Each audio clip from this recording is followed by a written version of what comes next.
नमस्कार।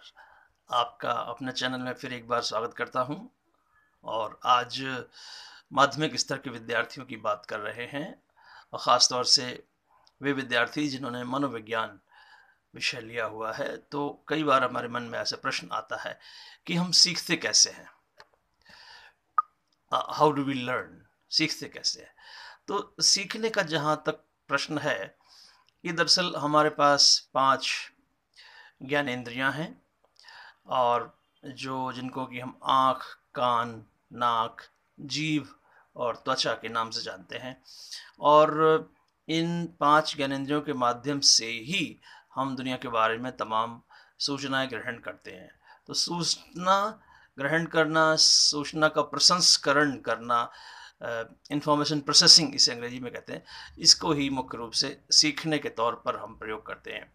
यहाँ 2 प्रक्रियाओं की चर्चा मैं करना चाह रहा हूँ और वो है संवेदीकरण और प्रत्यक्षीकरण, अंग्रेजी में सेंसेशन एंड परसेप्शन। तो ये 2 मुख्य क्रियाएं हैं जिनके माध्यम से हम सीखने का काम करते हैं। सेंसेशन में क्या है कि जो हमारी ज्ञानेंद्रियां हैं जैसे आँख, कान, तो इसमें जो भी संबंधित ऊर्जा, आँख के लिए कोई प्रकाश ऊर्जा, कोई वस्तु हमारे सामने होगी वहाँ से प्रकाश आएगा, और सुनने के लिए कान के लिए कोई ध्वनि ऊर्जा यानी कि कोई किसी तरह की साउंड होगी वो हमारे पास आएगी, कान में आएगी। तो हम उसको पहले अपनी ज्ञानेंद्रिय के स्तर पर उसे प्रत्यक्षीकरण करते हैं। उसका पहले हम उसे पहचानने की कोशिश करते हैं कि ये क्या है। और ये जो जो कुछ हमने देखा या जो कुछ हमने सुना, ये हमारे आँख और कान के स्तर पर होता है।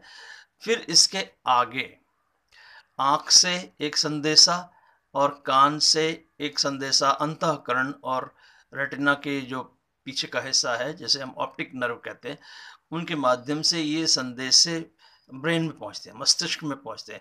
और वहाँ पर ये निर्णय होता है कि हमने क्या देखा या हमने क्या सुना, हमने क्या छुआ, हमने क्या सूंघा या हमने क्या स्वाद लिया।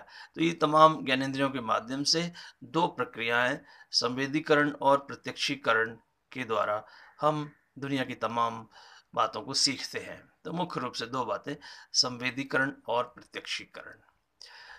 उस मस्तिष्क में जाके प्रत्यक्षीकरण होगा और हम उसको ये निर्णय करेंगे कि हमने क्या सुना, हमने क्या देखा, ये वस्तु क्या थी। अब ये प्रत्यक्षीकरण करने के पीछे हमारे पूर्व के अनुभव बड़ा हमारा सहयोग करते हैं। मान लीजिए कि हमने कोई एक वस्तु देखी हुई है, एक कुर्सी मैंने देखी हुई है, कुर्सी ऐसी होती है और कुर्सी का मुख्य काम यह है कि कुर्सी पे लोग बैठते हैं। अब कुर्सी तमाम तरह की हो सकती है। कुर्सी 4 पैर वाली हो सकती है, 2 पैर वाली हो सकती है, 1 पैर वाली हो सकती है, 3 पैर वाली हो सकती है। कुर्सी प्लास्टिक की हो सकती है, लकड़ी की हो सकती है, लोहे की हो सकती है। कुर्सी हत्थे वाली हो सकती है, कुर्सी बिना हत्थे वाली हो सकती है। लेकिन मुख्य काम कुर्सी का ये है कि कुर्सी पे हम बैठते हैं। हमारे जो पूर्व अनुभव हैं, उसके अलावा जब हमारे सामने कोई नई कुर्सी, वस्तु आती है, तो फिर हम अपने पूर्व अनुभवों से उसकी गुण-धर्मों की तुलना करते हैं। तो हम समानताएँ और असमानताएँ ढूँढते हैं और ये सब काम प्रत्यक्षीकरण के माध्यम से ब्रेन में हो रहा होता है। और हम जब ये देखते हैं कि ज़्यादातर कुर्सी के गुण इस नई वस्तु में पाए जा रहे हैं, तो फिर हम उसको भी कुर्सी का ही नाम दे देते हैं। इस तरह से एक मीनिंग अटैच करने को हम प्रत्यक्षीकरण कहते हैं। तो इस ढंग से ये सीखने का काम होता है। धन्यवाद।